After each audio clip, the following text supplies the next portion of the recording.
detective sergeant. You're assigned the burglary detail. In the past 2 months, a thief has broken into 18 markets. There's no lead to his whereabouts. No clue to his identity. Your job? Get him.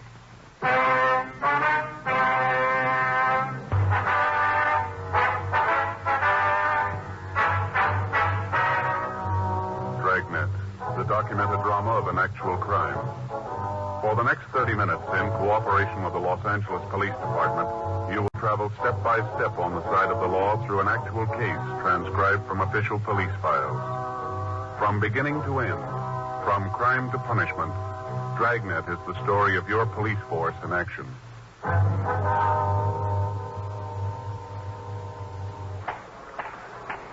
It was Monday, December 14th. It was cold in Los Angeles. We were working the day watch out of burglary detail. My partner's Frank Smith. The boss is Captain Bernard. My name's Friday. We were on our way out of the office, and it was 8:05 a.m. when we got to Georgia Street Juvenile Bureau. Sergeant Lindsay Simmons' office. Yeah? Oh, did you give it to him? Uh-huh. Yeah. Oh, what'd he say? Yeah. When did he come back? Uh-huh. Well, did he have it for you? Yeah. Well, that'll teach you not to go that route anymore. All right, Patrick. Tell the sergeant to call me when he gets back. Right. Oh, hi, Friday Smith. How are you, Lindsay? Morning, Sergeant. Just talking to Gene Patrick over at Highland Park. You know him? Yeah, I met him a couple of times. Picked up a youngster a couple of days ago on suspicion of burglary. Brought him into the office, and Patrick talked to him. Yeah. Well, he finally bought it that the kid didn't have anything to do with the theft. He told him to go home. Uh-huh. Kid told Gene he didn't have the money to get home, so Gene gave him 20 cents. Kid swore he'd come in and pay it back. Did he? Yeah, he came in this morning, gave Patrick 2 dimes. Told him thanks for believing the story. Mm-hmm. Then Patrick got the kicker. Kid really did break into a house last night to get the money. Well, what's Patrick got to say about that? Says the kid's honest in a sort of way. He did pay him back. Well, where's the youngster now? Got him over Highland Park Juvenile. I better call Gene. Maybe I can give him a hand. I got a couple of streetcar tokens I won't be using. Might like to have them. Oh, hold it. If I was you, I don't think I'd bring it up to him for a couple of days. Well, what can I do for you two? Well, Lindsay, we've been working on a string of burglaries. You maybe got the word on them. Well, I don't think so. What's the story? Bunch of store burglaries. Papers are tagged in the milk bottle job. Oh, yeah. Seems Hartgrove was telling me something about him the other day. Where do we come in? Well, the way the jobs look, we've been thinking that maybe they belong in your department instead of ours. How you figure that? First off, the milk thing. What do you mean? Every job you pull, we found an empty milk bottle on the counter. Okay, what's that prove? Well, milk and kids go together. Sure, so do milk and ulcers. Maybe your thief's got the bull horrors when he gets into the store. No, Lindsay, there's another thing. The way he prowls the places. All he takes is petty cash. Just a couple of bucks outside. Canned cigarettes. Nothing big. Some of the places he's gone into, you could open the safe with a pocket knife, and he hasn't even made a move toward him. Maybe he's a kleptomaniac. Got a lot of them on the books. Maybe that's the way he gets his kick. Oh, it's a nice try, Lindsay. If you know anybody that can climb through a 14 by 10 inch hole, you trot him up and we'll talk to him. Okay, I haven't got the names on my desk, but you take a trip to Santa Anita, you'll meet a lot of them. Jockeys. You guys know we'll go along with you on this thing, anything we can do, but until we're sure that there's a juvenile involved, there's nothing we can do. Anything turns up, we'll be sure to turn it over to you. Now, look, we're not trying to palm this thing off on you, Lindsay. We've had the stats office make so many runs on small adults that the cards are wearing out. It just seems that none of the leads we've been chasing come out anywhere. We figured that maybe you could come up with some answers for us. Oh, it's a new one on me, Joe, this milk bet. I've heard of a couple of thieves that went for it, but I can't name you a juvenile offhand. I'll pass the word around the day watch, see what they can come up with. I'll leave a note for Hartgrove. He can pass it on the night watch. Well, appreciate anything you can do. No trouble. Been running you ragged on this, huh? Pretty rough. Just that we can't seem to be able to come up with anything that adds. Yeah. Oh, excuse me. Yeah. Georgia Street Juvenile, Sergeant Simmons. Yeah, they're here. Which one? Okay, hang on. For you, Joe, your office. Thank you. Friday talking. Yeah. Right away. What's the address? Uh-huh. Yeah. Oh, I got it. We'll leave right away. Who? Yeah, call him. Thanks. Well, come on, let's go. The milk bottle kid, he hit again. The call had come from Lieutenant Ginder in burglary. He told us that he'd just gotten a call from a storekeeper named Monty Darabertis. The man had called to report a burglary at his store at the corner of Jackson and Broadway Street. Lieutenant Ginder told us that the crime lab had been notified and had dispatched a crew to investigate the premises for physical evidence. Frank and I left Georgia Street Juvenile, and we drove over to Figueroa. Then we turned over onto Broadway. The store that had been broken into was a small Italian delicatessen on the southeast corner. By the time we got there, the crime lab crew had already arrived and was winding up their investigation. We walked into the place, and we met with Ray Pinker. Hi, Joe.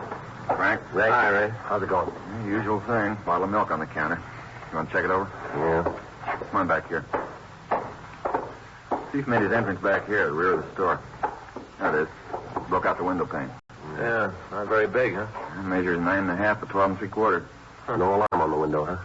Yeah, you can see the wires here. Take a look. Oh, yeah. How come the alarm didn't go off? I talked to the owner. He said he's had trouble with the alarm system last couple of weeks. Called the company and asked them to fix it. Mm-hmm. He thought it was okay. Guess there's something wrong someplace. Didn't work last night. What kind of alarm was it, Ray? Outside on the building. You know the kind. Yeah. What did he take this time, Rick? Usual run of stuff.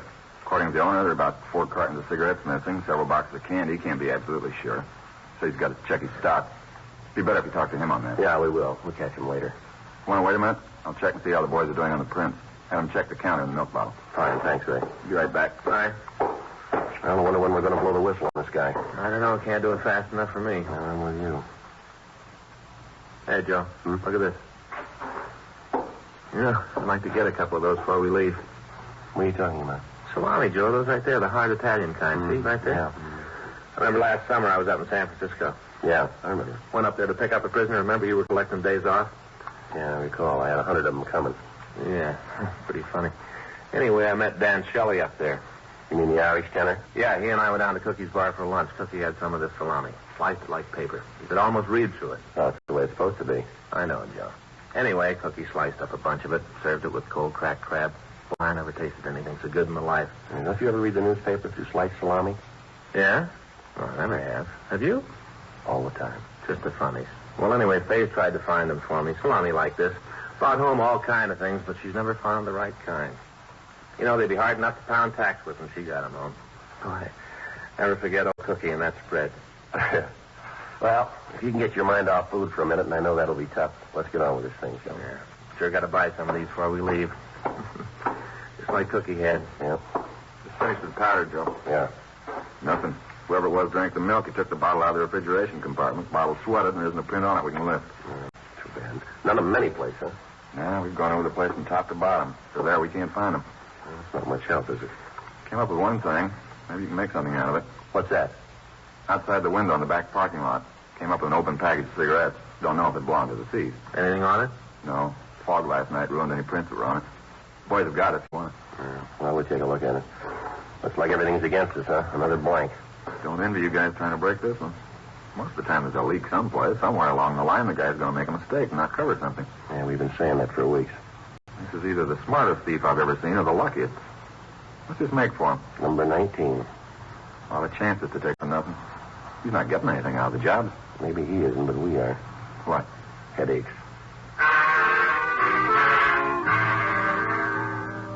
9:38 a.m. We talked to the victim. He told us that as near as he could figure, there was approximately $4 stolen from the store. He went on to say that he'd ascertained that 5 cartons of cigarettes and several boxes of candy bars were taken. He was unable to tell us if any other merchandise was taken until he'd made a complete inventory. He went on to tell us that there was over $600 in the safe, but that as far as he could tell, there'd been no attempt to break into it. We made a canvass of the neighborhood and talked with the neighbors. None of them recalled having seen any suspicious people in the neighborhood the night before. None of them had seen any suspicious automobiles in the area. The one thing that was apparent was that the thief was working in a definite pattern. He worked only on Friday and Saturday nights, always between 8 p.m. and 12 midnight. Frank and I met with Captain Bernard, and it was decided that we would maintain a rolling stakeout in the area in which the suspect operated. 4 other cars from Metro Reserve were assigned to work with us. For the next 5 nights, we worked without result. It was slow and tedious, but considering the lack of information on the thief, it was the only way we had left. We had to be on or near the scene when the thief struck again. Saturday night, December 19th, Frank and I met and drove out to the area. The streets were crowded with early Christmas shoppers. I'll sure be glad when it's over. Why? What's the matter? How many rooms in your apartment, Joe? 3. You know that. You've been there. Yeah. Well, there won't be enough room. What are you talking about? Faye? What's Faye got to do with this? Hack, Joe. Real hack. Why? What's the matter? I got up this morning. I felt great. Faye's got breakfast on the table. All nice. A couple of eggs, little pig sausages. Nice, you know. Yeah. I come down to the table. She's got food on, and I hit her with it. What, the food? You know, Joe, I hit her with what I'm about to tell her. I tell her I'm going to have to work tonight. Mm-hmm. You worked every night this week. What's wrong with that? Well, that's the way I figure it, so I got a way out. You have, huh? Today is Faye's birthday. Well, you didn't tell me. It's not good to tell people, Joe. Oh, it isn't? No. Faye's over 30. Yeah. I kind of figured that. Don't you get it? I'm sorry, pal. You left me a couple of blocks back on this one. Look, I may never catch up. Faye's over 30, Joe. She's getting to the point where she's taking off years, see? How can you give a person a last birthday present? Yeah. I'd tell you about it if you're going to give her a present. Only now instead of 30, she's 29. You understand? Well, to be perfectly honest with you, no. But as long as you do, it's perfectly all right with me. Yeah. What about this morning? Well, I told her I was going to have to go to work. I got this present for her. Brand new deep fat fryer. Real good. What? All wrapped up. Deep fat fryer. All wrapped up with ribbon. Beautiful. Shiny. Beautiful. So you gave it to her. Did it do any good? Not a pound. You know what she does with it? Well, at this point, I wouldn't even want to guess. I'm serious, Joe. This may mean the end of my home. Go ahead. She doesn't even open it. Just puts it in the closet on the back porch. Doesn't even pull the paper apart to peek at what's in it. Real mad, Joe. She may not let me back in the house tonight. Well, you can apologize when you get home. I don't know, Joe. Faye's pretty sore. Didn't even open the present. Not Wait a even a minute. peek, huh? Listen. Yeah. Tell where it's coming from? Yeah, sounds like up on 7th. Come on.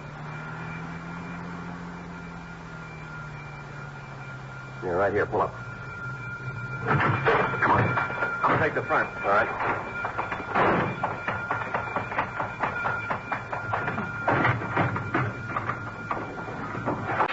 Hey, hold it up there.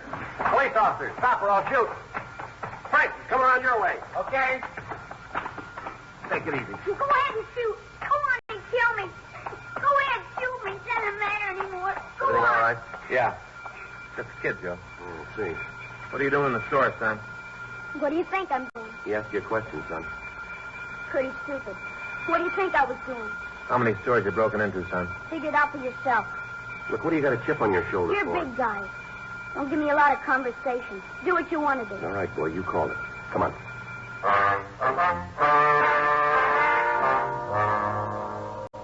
11:50 p.m. We called the office and told them that we had a subject in custody and that we were taking him to Georgia Street Juvenile Bureau. We put the boy in our car and we waited until a radio car arrived. We asked the officers to notify the owner of the store and stand by until he got there.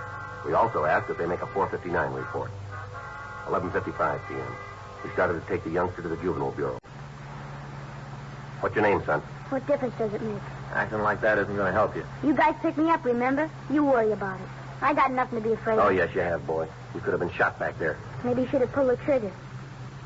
Look, son, what's the matter with you? Why are you acting like this? You just got real lucky back there. That's the only reason you're alive now. It was dark in there. As far as I could tell, you were an adult. You didn't stop when I told you to. Now, according to the book, I could have shot you. You know that, don't you? Killing the kid. That'll make you a big man. No, I'm just bringing it up to prove a point. Save it. Now, look, son. I'm going to tell you something. When you break into a place at night, you're not a kid anymore. You're asking for trouble. You got both your pockets full of it. The way you work tonight makes us think you're mixed up in a lot more thefts than just tonight. That right? You ever been arrested before? No. Never been in trouble with the law, huh? Sure. I'm a real criminal. I got a ticket once for riding my bike through a boulevard stop. Radio car stopped me and tagged me. Big deal. But they're going to send me to San Quentin. Maybe you can give me the gas change. How old are you? What difference does that make? How old are you? You figure it. All right, you look like you're about 11 to me. That's what everybody thinks. I'll be 15 my next birthday. Don't kid us, son. It's the truth. 15. That's what I'll be. 15. When were you born? 1939, November 2nd. You're small for your age, aren't you? Why do you say that? Aren't you? It's got nothing to do with it. Nothing at all. I can do anything any other kid can do. Anything. Don't you forget that. What's the matter with you? Is that a sore point with you? Huh? Your size, is that a sore point? There's nothing wrong with my size. Doctor says that I'm all right. Just that some people aren't meant to be as big as others, that's all. There's nothing wrong with me. Now, come on, son. What's your name? Now, look, you know we're going to find out. How are you going to find out? We will. Now, why don't you save us all a lot of time and tell us the truth here? Be better if you did. If I do tell you. You going to put it in the papers? What? I tell you, there are going to be a lot of reporters around. My name's going to get in the papers? Not from us. Can't tell you then. You mean if there's no reporters around, you aren't going to tell us your name? Is that it? That's the way it is. It's kind of funny, isn't it? Maybe that's the way it looks to you. Where do you live? Can't tell you that either. But you got things all wrong, son. It isn't what you want to tell us. That's got nothing to do with this. You're going to tell us what we want to know sooner or later. Where are we going? Georgia Street. That's where the jail is. Why do you ask that? Because I want to know. Yeah, there's a jail there. Reporters? What? There are going to be reporters there. What is this thing with reporters and you? What's this all about? Reporters put your name in the papers, don't they? Sometimes. Well, you get the reporters all lined up. You get them from all the papers. You have them there, and I'll tell you all about it, the whole story. You just get the reporters and the photographers. Be sure about them, because I want some pictures, too. Well, look, let me get this straight. What? You say you aren't going to give us any information without the press being there. Is that right? That's the way it's going to be. Well, you got it wrong, boy. What? Doesn't make any difference who's there. You're going to come around. Yeah. We'll find out.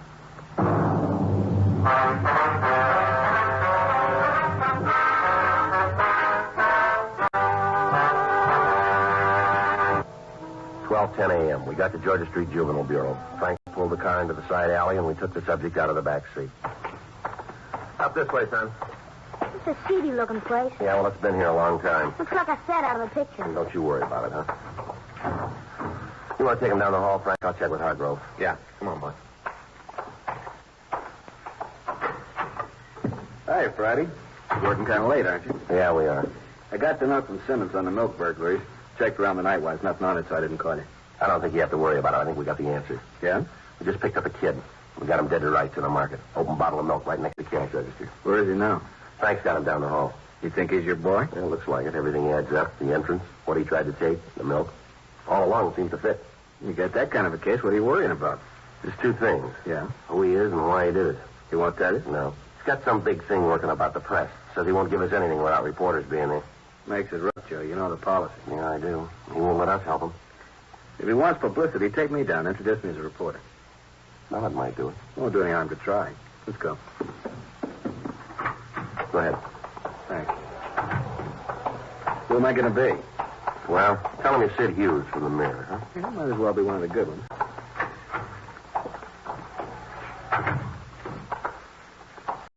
Son, you wanted to talk to somebody from the papers. It's against the policy, but we swung it for you. This is Sid Hughes from the Mirror. Hi. You the fellow that held that guy on the phone in Baltimore? Yeah. Great. I read all about it. You gonna write me up like that? I hope not, son. There were 2 men killed in that operation. I read all the stories. Everybody did.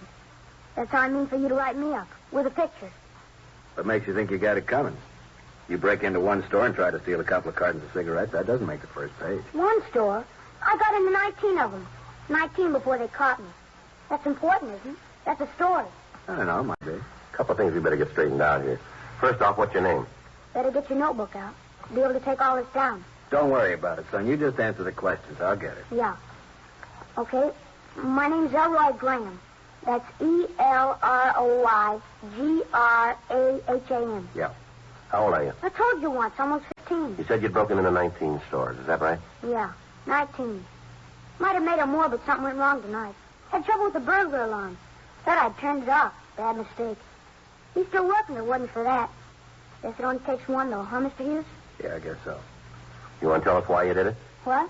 You had to have a reason for committing these robberies. You want to tell us what it was? Sure. Good reason. Real good. All right, tell us. Well, you see, I always had trouble at school. Never seemed to quite make it. All the guys liked me. They all did. All the girls do, too. Got girls calling me almost every night asking me to take them to dances, stuff like that. I don't go much for stuff like that. You can understand, can't you, Mr. Hughes? Go ahead, Elroy. Well, they wanted me for all the teams, football, basketball. All the time asking me to play. But I figure if you want to get ahead in the world, you got to have an aim. Someplace where you want to get. Figure out that. Work for it, and you're going to get there. Don't you find that true, Mr. Hughes? Go ahead. That's the way it was with me. All the time turned on offers to be on some team. Telling some girl I couldn't take her to a dance. Just didn't have the time. Somehow I just couldn't make it. You can understand it. You've been around. You know all the successful kind of people. You write something and a lot of people read it. You know what I mean. Don't you? Well, what's the matter? Something wrong? I'm trying to tell you what happened. I'm giving it to you straight. What's the matter? Now you want to tell us the truth, Elroy. What? I don't know why you're trying to sell us this line, boy. It isn't necessary.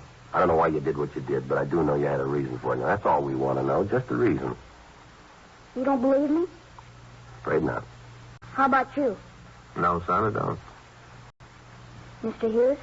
No. Can't even lie right. Can't even tell a lie good. All my life I've been trying to be like other kids. All the time getting beat up, getting left out of things. You know why? Do you know? Go ahead, son. Big reason.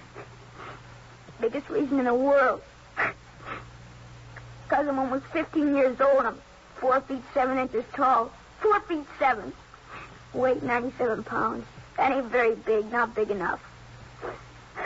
All the time, other kids shoving you around. All the time you're a joke.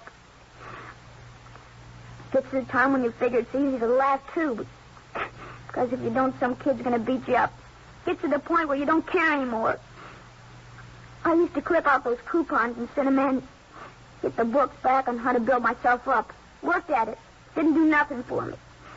I was still 4 feet 7 and weighed 97 pounds. All the stuff I took didn't do no good. Still came out 4 feet 7, 97 pounds. All right, son. You want to tell us about the burglaries? I did it to be big, that's why. I had the things other people wanted, cigarettes, candy, the other things kids wanted. I had all that stuff that the other kids wanted. Made me important. Don't you see that? You gotta understand it, Mr. Hughes. That's why I wanted my picture in the papers. That's why I wanted the story. So the kids would know that I'd done something big. So they know. All right, son. It's going to be all right here. No, it isn't. Like everything else I tried to do, I loused it up. I didn't mean to steal, but it was the only thing to do. The only way I had. Now, wasn't there some other? No, there wasn't. All the time the other kids laughing. All the time talking. I just couldn't stand it anymore. I just couldn't. Here you go. Thanks. You can understand it, can't you? It makes sense. What's that, son? Wasn't so much the kids saying I was little. Yeah. But I didn't want them to think I was small.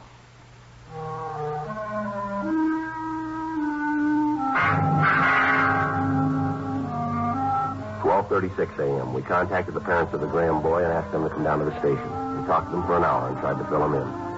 In view of the fact that the parents of the subject were responsible persons, the boy was booked for violation of Section 459 PC, delinquent. And he was released to his parents pending his hearing in juvenile court. 5 days passed and we heard nothing from the boy. On December 24th, Frank and I checked into the office. Friday? Yeah, Earl. Kid in the back wants to see you and Smith. Okay, thank you.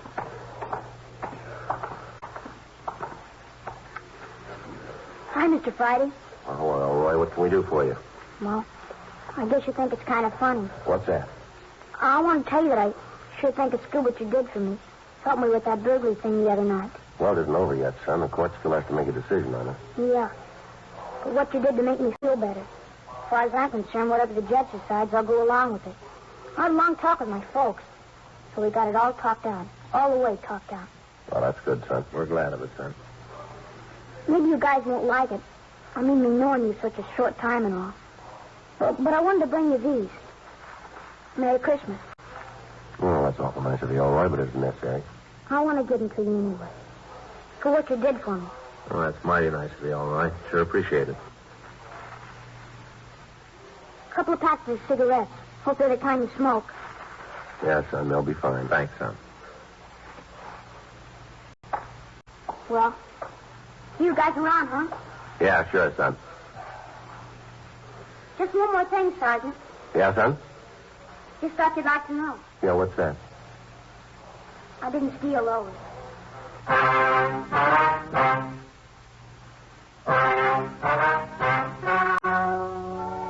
The story you have just heard is true. The names were changed to protect the innocent.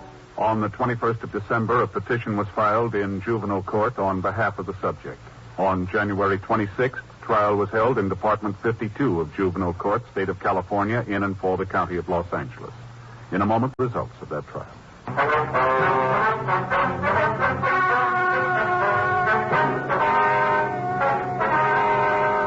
Elroy Merton Graham appeared before the juvenile court where he admitted the alleged burglaries. At this time, under the counsel of the judge of the juvenile court, the subject was placed under the care of the probation department for a period of 3 years, with the provision that his parents take him to a competent... You have just heard Dragnet, a series of authentic cases from official files. Technical advice comes from the Office of Chief of Police W.H. Parker, Los Angeles Police Department. Technical advisors, Captain Jack Donahoe, Sergeant Marty Wynn, Sergeant Vance Pritchard. Heard tonight were Ben Alexander, Jack Crucian, Olin Soule, Sammy Ogg. Script by John Robinson. Music by Walter Schumann. Hal Gibney speaking. Transcribed from Los Angeles, Dragnet is an NBC Radio Network production.